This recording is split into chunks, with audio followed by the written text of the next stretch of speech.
Online portal पे स्वागत करता हूँ। नया सेशन है, इम्पोर्टेंट क्वेश्चन है जो प्रीवियस ईयर क्वेश्चन में पूछे गए।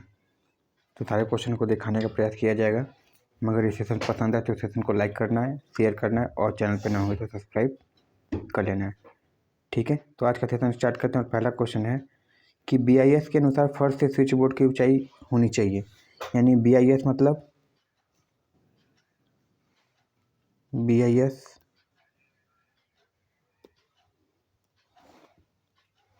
ब्यूरो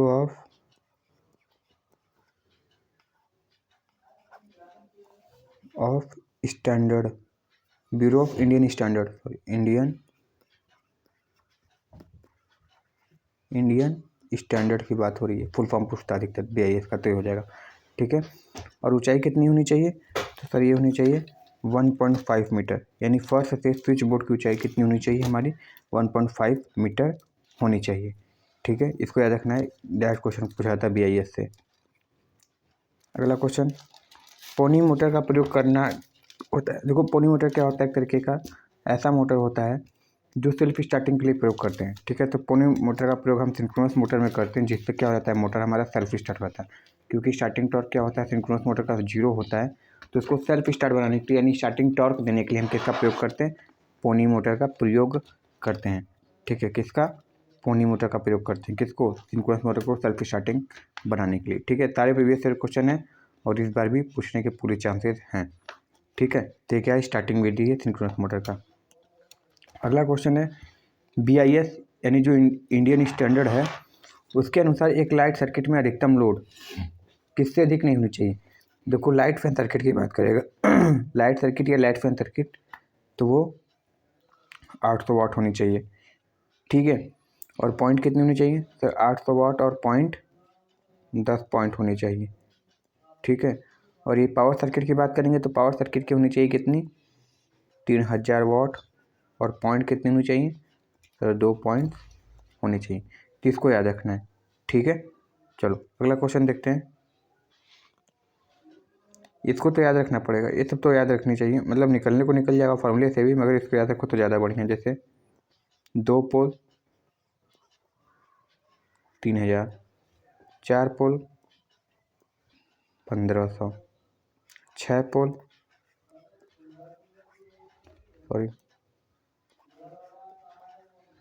1000, 8 पोल 750, 6 पोल 10 पोल 500, ऐसे करके याद रखनी चाहिए। ठीक है, तो ये सारे क्वेश्चन इस तरीके से पूछे जाते हैं। और ये सारे किसके लिए होते हैं? 50 हर्ट्ज के लिए होते हैं। किसके लिए? 50 हर्ट्ज के लिए ही होते हैं। तो 1500 RPM है तो कितने हर्ट्ज पे चलेगा? 50 हर्ट्ज पे चलेगा तो 1500 RPM प्राप्त होगा। और कितने पोल होने चाहिए? 4 पोल होने चाहिए। तो इस हिसाब से आंसर क्या हो जाएगा? हमारा ऑप्शन डी सही हो जाएगा, 50 हर्ट्ज। सही है, चलो अगला क्वेश्चन देखते हैं। आमतौर पर एक फुट वाली मोटर में किस प्रकार की वाइंडिंग की जाती है? तो कॉन्सनट्रेटेड वाइंडिंग करते हैं। ठीक है, ये सब भी देखो, डायमंड टाइप, बास्केट टाइप, कल से वाइंडिंग स्टार्ट होगा तो उसमें पढ़ाया जाएगा कि सब क्या है, वाइंडिंग के टाइप है। ठीक है, मगर जो हम प्रयोग करते हैं वाइंडिंग अधिकतर मोटर करने में 2 प्रकार करते हैं, या तो कॉन्सनट्रेटेड वाइंडिंग करते हैं या तो डिस्ट्रीब्यूटेड वाइंडिंग करते हैं। ठीक है, डिस्ट्रीब्यूटेड वाइंडिंग सिलिंड्रिकल में क्या होता है? डिस्ट्रीब्यूटेड वाइंडिंग होता है, और सैलियन पोल में कॉन्सनट्रेटेड वाइंडिंग होता है। इसको याद रखना है। तो हम अधिकतर जिस वाइंडिंग का प्रयोग करते हैं वो कौन सी वाइंडिंग होता है? कॉन्सेंट्रेटेड टाइप वाइंडिंग होता है। ठीक है, ये सब भी टाइप है, वाइंडिंग बास्केट है, डायमंड है, और कॉन्सेंट्रेटेड और डिस्ट्रीब्यूटेड वाइंडिंग होता है। अब इसमें जो एक प्रकार होता है कौन सा? कॉन्सेंट्रेट होता है, डायमंड होता है, बास्केट होता है, चेन टाइप होता है। और इसमें हम किसका प्रयोग करते हैं? Concentric type. कॉन्सेंट्रिक टाइप का सिंबल देखोगे तो कुछ इस प्रकार होता है। सॉरी, इसको बनाते बढ़िया से। कॉन्सेंट्रिक टाइप का सिंबल देखोगे कुछ इस प्रकार से होगा तुम्हारा।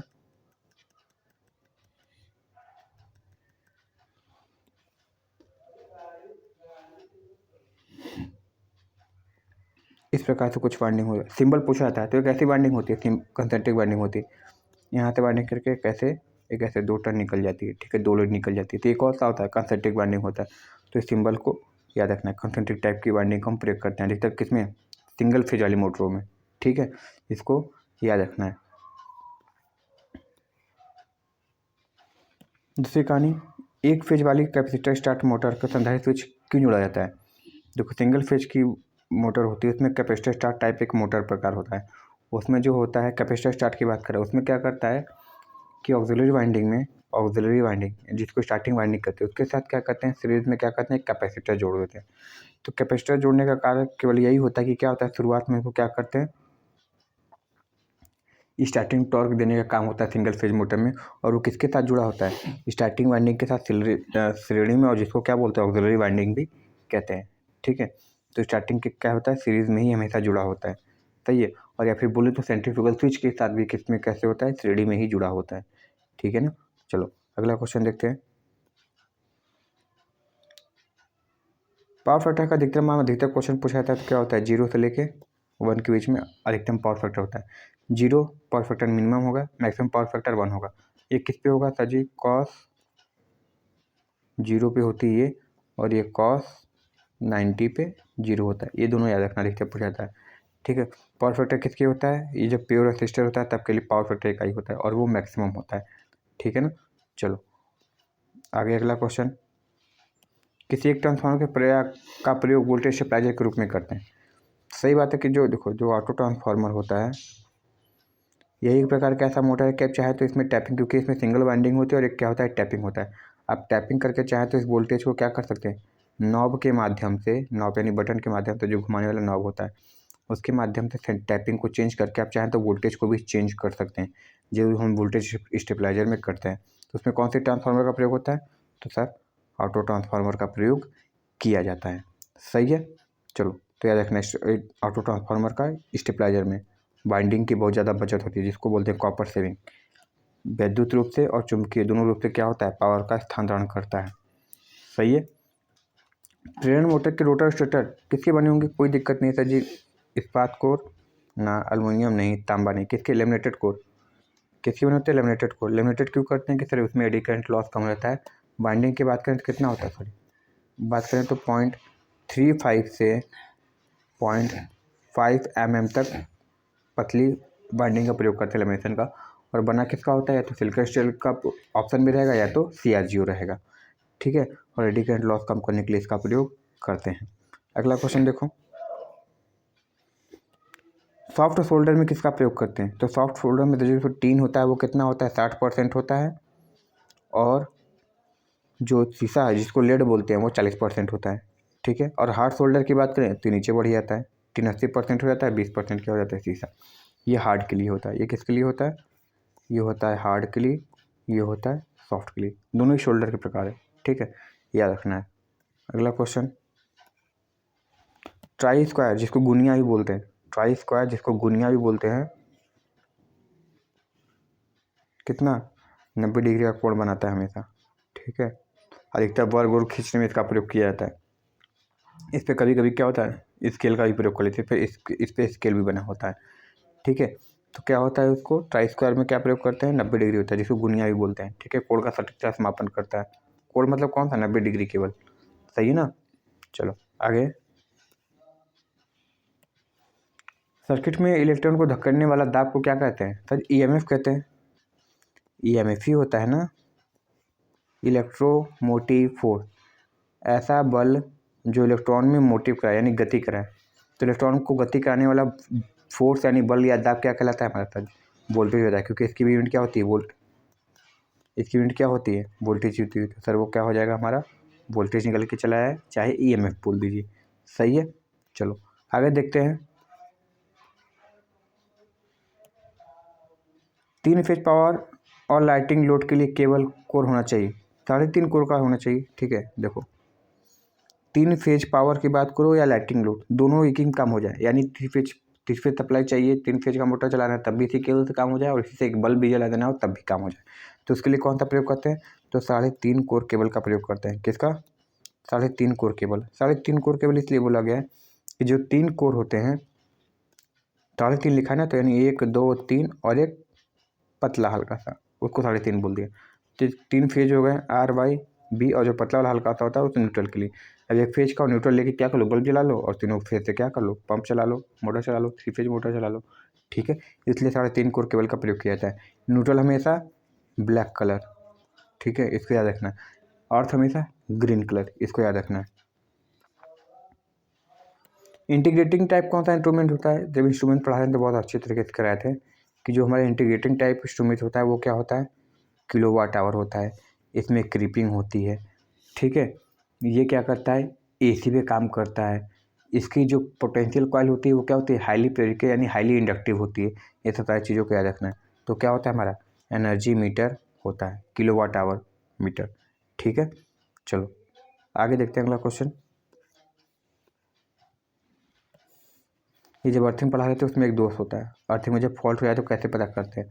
तो अर्थिंग का फॉल्ट पता करने के लिए मूरे लूप सबसे बेस्ट होता है, ठीक है। क्वेश्चन पूछा तो हम क्वेश्चन नहीं पढ़े तब हमको पता चल गया क्यों, क्योंकि मूरे ला के यही प्रयोग, क्योंकि बस हम एक ब्रैकेट पढ़े कौन था? अर्थ फॉल्ट। एक अर्थ फॉल्ट ब्रैकेट देख के हम पहचान गए कि यही आंसर होगा। देखो बोला क्या है इसमें कि निम्न में से कौन सा परीक्षण केवल के भू दोष यानी अर्थ फॉल्ट के स्थान पर पता लगाने के लिए किया जाए? तो बस ये देखें, ब्रैकेट देखें अर्थ फॉल्ट, अच्छा मूरे ही होगा, इससे बढ़िया कोई और नहीं, ठीक है। ऐसे में एक और भी पढ़ते हैं कभी कभी, क्या होता है उसको? वार्ले, वार्ले भी बोलते हैं, ठीक है। तो ये दोनों साइंटिस्ट के नाम से इसको याद रखना है, ठीक है ना। चलो आगे देखते हैं।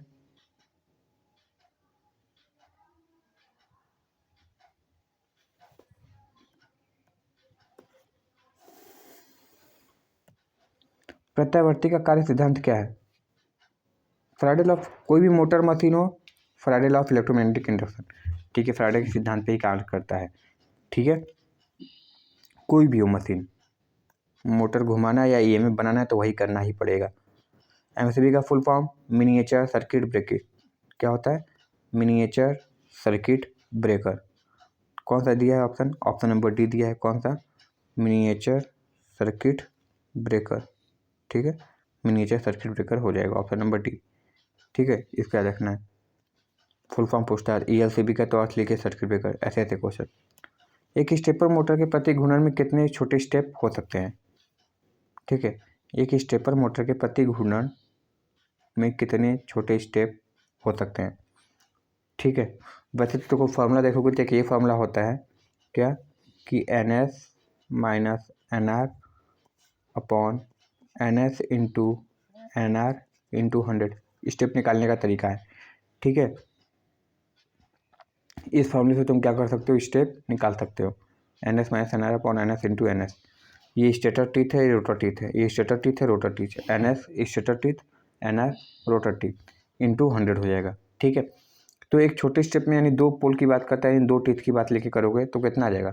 जब दो टीथ, कम से कम दो टीथ लेके चलोगे तो कितने छोटे स्टेप बन जाएंगे? तब तुम्हारे बन जाएंगे 200, ठीक है। इसको याद रखना है, 200 बन जाएंगे, सही है ना। इस चीज़ को याद रखना है। आगे देखते हैं अगला क्वेश्चन। फॉर्मूला याद रखना है NS minus NR upon NS into NS। उससे सवाल पूछते हैं कि स्टेटर में इतने टीथ थे, रोटर में इतने टीथ थे, तो बताओ कितना आंसर आएगा, ठीक है। सॉरी वहाँ पे देखो क्या लिख दी थी यार, गलत लिख दी थी ना, ये चीज़ गलत हो गया। देखो NS minus NR upon NS into NR हो जाएगा, इंटू 360 होता है। जब हम 100 लिखे थे ना, 360 डिग्री होता है, ठीक है, 360 डिग्री। इसको याद रखना, देखो यहाँ पे गलत हो रहा था, ठीक है। निम्न में से कौन सा उपकरण एक इलेक्ट्रीशियन टूल किट में नहीं होता है? इलेक्ट्रीशियन चाकू होता है, किसी चीज़ को छीलने उलने के लिए, इंसुलेशन हटाने के लिए प्रयोग करते हैं। स्क्रू ड्राइवर होता है, टेस्ट लैंप होता है, फेज और न्यूट्रल पता करने के लिए होता है। वाइस का प्रयोग नहीं करते हैं जी, वाइस का प्रयोग हम नहीं करते हैं। वाइस जैसे बेंच वाइस होता है, हैंड वाइस होता है, सब देखो जैसे बेंच वाइस लगा होता है तो बेंच पे कसा होता है, उस पर किसी चीज़ को फंसा के कार्य करते हैं, जब वो काटते हैं। तो वाइस का प्रयोग हम नहीं करते हैं, वाइस का प्रयोग हम नहीं करते हैं। हम बस एक चीज़ का प्रयोग करते हैं, सॉरी हम तीन चीज़ का करते हैं, एक चीज़ का नहीं करते हैं, और वो क्या है हमारा? वाइस हो जाएगा, ठीक है। चलो अगला क्वेश्चन।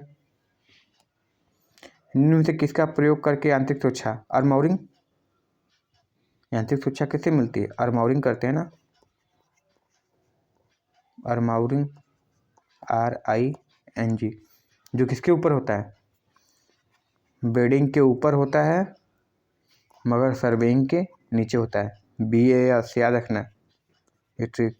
बेडिंग के ऊपर, सर्वेइंग के नीचे आर्मोरिंग होता है। किसका बनाया जाता है? या तो स्टील वायर का बनाया जाएगा, या फिर स्टील टेप का प्रयोग करके हम क्या करते हैं? आर्मोरिंग बनाते हैं, जिससे क्या होता है? यांत्रिक सुरक्षा प्रदान करता है, किसको? केबल को, ठीक है। तो ऑप्शन नंबर बी सही हो जाएगा, ठीक है ना। चलो आगे देखते हैं। एसी सर्किट में पूर्ण प्रतिरोध को क्या कहते हैं? एसी सर्किट है तो पूर्ण प्रतिरोध का मतलब देखो सिंपल भाषा में, जेड की भी यूनिट तो क्या होती है, ओम ही होती है, तो भी प्रतिरोध है। अब पूर्ण प्रतिरोध का मतलब जब भी एसी सर्किट केवल आर तो कभी हो नहीं सकता, प्लस माइनस एक्स होगा ही होगा। एक्स मतलब एक्सल भी हो सकता है, नहीं प्रेरकी प्रतिघात भी हो सकता है, धारिता प्रतिघात भी हो सकता है। तो इसको बोल रहा है वो टोटल, ठीक है, क्योंकि एसी तो केवल डीसी तो हो नहीं सकता, उसमें कुछ ना कुछ एक्सल या एक्सी जरूर होगा। एक्सल होगा तो प्लस लगा देंगे, एक्सी होगा तो माइनस लगा देंगे, ठीक है। इस चीज़ को याद रखना है। तो हमेशा क्या होता है, इम्पीडेंस, जो दोनों सब टोटल प्रतिरोध जोड़ते हैं तो वो इम्पीडेंस कहलाता है, ठीक है, इसको याद रखना है। चलो आगे देखते हैं।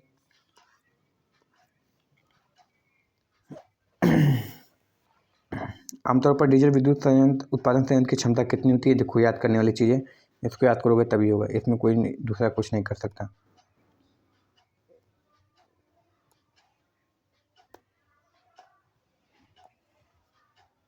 इतना हो गया 0.5 के से 110 के, ठीक है। डीजल विद्युत यंत्र की बात कर रहा संयंत्र में, तब के लिए एटॉमिक नंबर तो किसी पूछने की ज़रूरत नहीं है, एटॉमिक नंबर की बात हो रही है। एटॉमिक नंबर कितना होता है? तो सर 29 होता है, ठीक है। कितना होता है? 29। इसी तरह कुछ का याद रखो, जैसे सिलिकॉन का पूछ लेता है तो सर जी 14, कार्बन का पूछेगा सर जी 6, ठीक है। फास्फोरस का पूछता है तो 16, एल्युमिनियम का पूछता है तो सर जी 13। ये सब चीज़ों को याद रखो, क्योंकि ये सब तक क्या आता है, इंटरेस्टिंग एलिमेंट है इलेक्ट्रिकल इंजीनियरिंग में, इसलिए अधिक पूछता है, ठीक है ना। चलो आगे बढ़ते हैं, नेक्स्ट क्वेश्चन देखते हैं।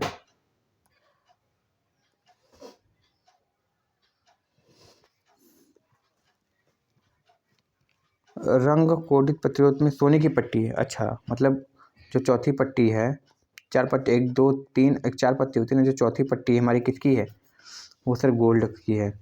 तो जब गोल्ड की होती है तो उसकी टॉलरेंट यानी सहनशीलता कितनी होती है? सर जी 5% होती है। सिल्वर की सर जी 10% होती है, किसकी? सिल्वर की। और जब नो कलर यानी कोई पट्टी नहीं रहेगी तो 20% रहता है सर, सही है।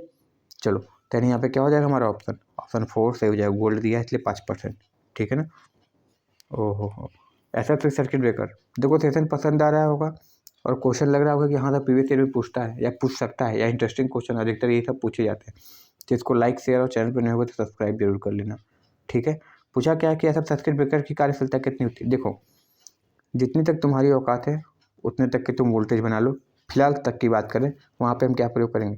सर SF6 प्रयोग करेंगे, ठीक है, क्योंकि 760 kV से फिलहाल अभी ऊपर तो ट्रांसमिशन डिस्ट्रीब्यूशन हो नहीं रहा है, ठीक है। तो हम 760 kV तक SF6 प्रयोग कर ले, इसका मतलब ये निकल रहा है कि वह मैक्सिमम वोल्टेज जितना तुम जनरेट कर सकते हो। फिलहाल की बात हो रही है, प्रेजेंट की, फ्यूचर में तो हो सकता है और ज़्यादा हो तो कुछ और इंसुलेटर आ जाए। जितनी तुम्हारी औकात है उतना तुम वोल्टेज बना लो, हम तुमको इंसुलेटर दे रहे हैं और उस इंसुलेटर का नाम क्या है? SF6 यानी सल्फर हेक्साफ्लोराइड, ठीक है, SF6, ठीक है ना। चलो आगे बढ़ते हैं।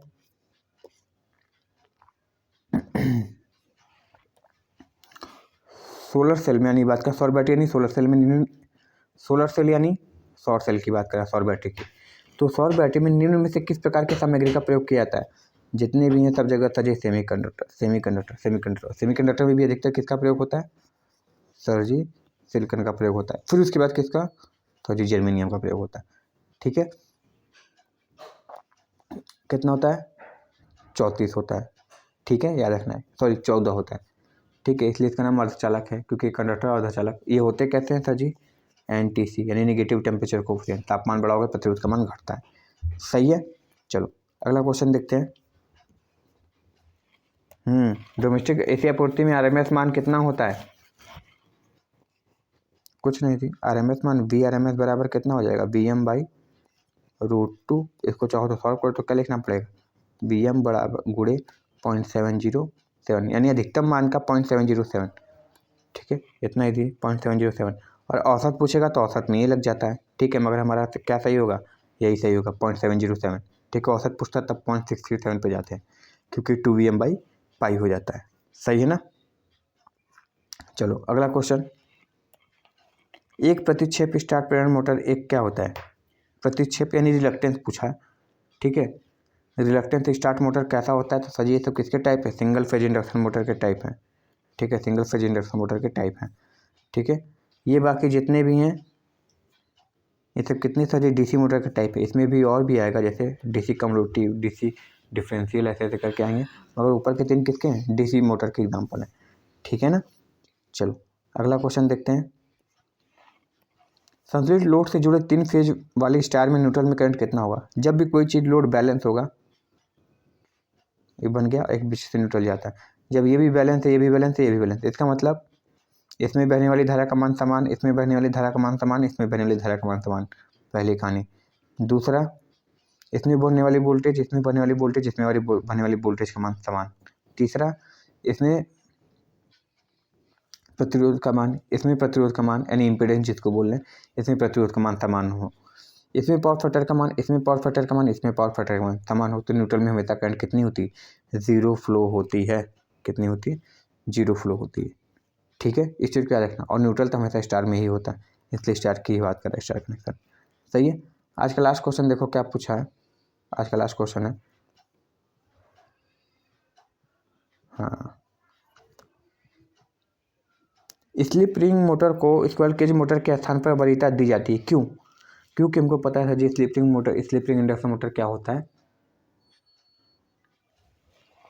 कुछ नहीं होता है सर जी, स्टार्टिंग टॉर्क अच्छी होती है, ठीक है, starting torque slip ring motor की अच्छी होती है, मगर एफिशिएंसी की बात करें, दक्षता की, तो स्क्वायर केज की अच्छी होती है, ठीक है। यांत्रिक दृढ़ता की बात करें तो स्क्वायर केज की अच्छी होती है, ठीक है। मेंटेनेंस किस में कम आवश्यकता पड़ती है, तो स्क्वायर केज में कम मेंटेनेंस अच्छा आवश्यकता पड़ती है, मगर होता क्या है उसमें, बस एक ही चीज़ खामियां है, स्टार्टिंग टॉर्क बहुत कम होता है। क्या होता है, स्टार्टिंग टॉर्क बहुत कम होता है, किसकी, स्क्वायरल केज मोटर की, ठीक है। स्टार्टिंग टॉर्क बहुत कम होता है, और उसको इंड रिंग द्वारा क्या करते हैं, शॉर्ट सर्किट, उस पर वाइंडिंग नहीं करते हैं, जो उस पर क्या होते हैं, छड़ लगाते हैं, ठीक है, उस पर ब्रास की छड़ लगाते हैं, ठीक है। तो ये सब चीज़ों को याद रखना। आई होप सेशन पसंद आया होगा, तो इसको लाइक कर देना, शेयर कर देना, और चैनल पर नए हो तो जरूर इसको सब्सक्राइब कर लेना। चैनल का नाम क्या है, कुमार क्लासेस ऑफिशियल, ठीक है। चलो, तो पसंद आया तो इसको बाबू प्लीज़ लाइक कर देना, शेयर कर देना, चैनल पर नए हो तो सब्सक्राइब जरूर कर लेना। मिलते हैं नेक्स्ट वीडियो में, thank you very much and all the very best.